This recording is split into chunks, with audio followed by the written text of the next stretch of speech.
नमस्कार। देश की राजनीति आज किस मोड़ की ओर चली गई है, इसका कुछ अता पता नहीं।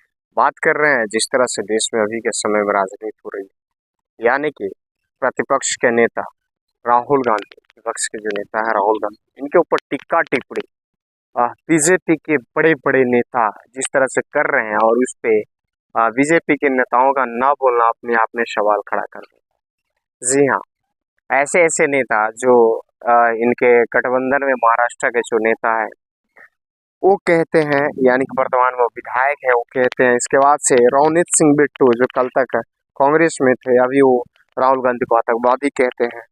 उसके बाद से उत्तर प्रदेश के मंत्री हैं, वो जीभ काटने की बात करते हैं, वो आतंकवादी खालिस्तान ऐसे ऐसे घोषित कर रहे हैं राहुल गांधी को। सोचिए कि आज देश की राजनीति की ओर चली गई है, जिस देश में कभी एकता की, कभी अखंडता की, कभी किसी चीज की बात की जाती थी, आज जो देश किस ओर चला गया है, ये सोचने वाली बात है। और राहुल गांधी पर किस तरह से टीका टिप्पणी की जा रही है, जिस पे देश के गृह मंत्री से जब एक पत्रकार सवाल पूछता है तो कहते हैं कि ये सवाल करने का उचित जगह नहीं है। माननीय गृह मंत्री जी बताइए कि पत्रकार को सवाल करने का कौन सा उचित जगह है जहां जाकर के वो कर सकता है, या कोई भी व्यक्ति सवाल कर सकता है। एक जगह कौन सी जगह होती है, कौन सा प्लेटफॉर्म होता है? मुझे लगता है कि हर जगह अभिव्यक्ति की आज़ादी है कि कोई कहीं भी किसी भी तरह का सवाल पूछ सकता है। और जिस तरह से आप कह रहे हैं कि ये उचित जगह नहीं है और आप इस तरह से चुप हैं, तो ये अपने आप में बहुत बड़ा सवाल खड़ा कर देता है कि गृह मंत्री देश का चुप है और उनके भाजपा के नेता तरह तरह की टिप्पणी करते हैं। एक इनके दिल्ली प्रदेश के पूर्व विधायक रहे हुए हैं, वो कह रहे हैं कि राहुल गांधी तुम्हारा भी हश्र वही होगा जो तुम्हारी दादी का हुआ था। सोचिए, ये एक सवाल है कि ये चीजें कह रहे हैं कि राहुल गांधी का हश्र इनकी दादी यानी कि इंदिरा गांधी के जैसा होगा। कि इंदिरा गांधी की हत्या किस तरह से इस देश में हुई थी, मुझे लगता है कि पूरी तरह से देश को देश की आम आवाम को ये बात याद है कि इंदिरा गांधी की हत्या किस तरह से हुई थी। और आज ये लोग इस तरह की बातें कर रहे हैं, राहुल गांधी की सुरक्षा में एक बड़ी चूक की बात कर रहे हैं, और देश के गृह मंत्री को जल्द से जल्द इनकी सुरक्षा को एसपीजी को तैनात करना चाहिए और इनकी सुरक्षा बढ़ा देनी चाहिए। क्योंकि राहुल गांधी सिर्फ एक सांसद नहीं है, बल्कि वो विपक्ष के नेता भी हैं।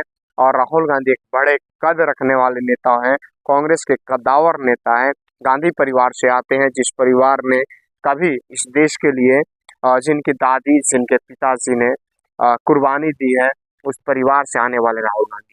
और राहुल गांधी इस तरह से टिक्का टिप्पणी हो रही है, तो ये अपने आप में सवाल खड़ा कर देता है कि जाहिर सी बात है, कहीं ना कहीं राहुल गांधी के जान को खतरा है। कल के समय में राहुल गांधी को कुछ भी होता है, इसका पूरा जिम्मेदार जो है भाजपा होगी, क्योंकि भाजपा की सरकार और भाजपा के नेता अभी तक कुछ बोल नहीं रहे, न इन लोगों के ऊपर कोई कार्रवाई कर रहे हैं। बताइए, रोनित सिंह जैसे बिट्टू जैसा आदमी, जिसको राजनीति कांग्रेस ने सिखाया, जिसको कांग्रेस से चलना उठना बैठना, पॉलिटिक्स करना, बात करना, ये सब चीजें कांग्रेस ने सिखाया, वो व्यक्ति राहुल गांधी को कह रहा है आतंकवादी कह रहा है। ये मौका परस्त लोग हैं, जो मौके का फायदा उठाते हैं और मौके का फायदा उठाने के बाद से भूल जाते हैं कि हाँ, मुझे किसने क्या बनाया, किसने क्या दिया। आज रोनित सिंह बिट्टू अगर कुछ बोल पा रहे थे, किसकी देन है? कांग्रेस की देन है। लेकिन ये शायद इनको बातें याद नहीं है कि हाँ, हम किसके खिलाफ बोल रहे हैं। और भाजपा में ये नीति है, ये नियम है कि जितना आप किसी का विरोध करोगे, जितना आप उल्टा बोलोगे, उतना जल्दी आपका प्रमोशन होगा। ये भाजपा के नीति नियम रही हुई है। इस तरह से कंगना ने देश के खिलाफ बोला, कांग्रेस के खिलाफ बोला, तो मंडी से सांसद बन गई। ये भाजपा का रूल है कि जो जितना खिलाफ आग जितना उगलेगा, वो ज्यादा प्रमोशन होगा, उसको ज्यादा प्रमोट किया जाएगा। इस तरह से भाजपा की नीति और नियम चल रही है। आज देश के गृह मंत्री कुछ नहीं बोल रहे हैं, सोचने वाली बात है कि आखिर में क्यों नहीं बोल रहे। देश के प्रधानमंत्री कुछ नहीं बोल रहे हैं, क्यों नहीं बोल रहे हैं भाई? एक राहुल गांधी को पूरी तरह से टिक्का टिप्पणी, इनके चार चार विधायक जो पूर्व विधायक रहे, कोई वर्तमान मंत्री है, कोई वर्तमान केंद्रीय मंत्री है, कोई विधायक है, ऐसे लोग इस तरह से सवाल खड़ा कर रहे हैं कि तुम्हारी दादी का आश्रय जिस तरह से हुआ तो उस तरह से तुम्हारा होगा, तुम आतंकवादी हो, कोई जीभ काटने की बात कर रहा है। और इनके जो नेता हैं, जो बड़े बड़े नेता हैं, वो कुछ बोल नहीं रहे। तो ये अपने आप में एक सवाल खड़ा कर देता है कि ये लोग का कुछ ना बोलना बहुत कुछ साबित करता है। शायद इनके ही इशारे पे कहीं ना कहीं राहुल गांधी के खिलाफ ये लोग कुछ बोल रहे हैं। अगर नहीं बोलते तो शायद भाजपा अभी तक कोई कार्यवाही कर दी होती।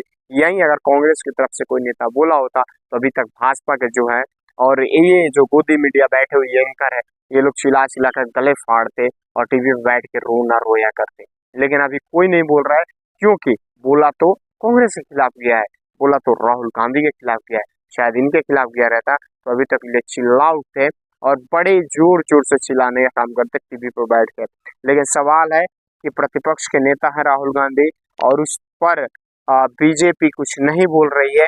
कल के समय में ये चीजें आपके साथ भी हो सकता है। इन चीजों को याद रखना चाहिए, क्योंकि समय का चक्र है, चक्र और पहिया जो है समय का बदलता रहता है, इसलिए इस बात को ध्यान रखना चाहिए। और ऐसे लोग जो बयानबाजी कर रहे हैं, जो गलत गलत तरह के टिक्का टिप्पणी कर रहे हैं, उन लोगों पर कार्रवाई करना चाहिए, क्योंकि आने वाले समय में हिंदुस्तान जो है, हिंदुस्तान एक सोने की चिड़िया, प्रेम भाईचारा गंगा जमुनी तहजीब की बात की जाती है, और इस हिंदुस्तान में किस तरह से आज बयानबाजी हो रही है, किस तरह से आज राजनीति हो रही है, पूरा देश देख रहा है। क्या चलिए कमेंट करके बताइए आपकी क्या, आप क्या सोचते हैं। जय हिंद।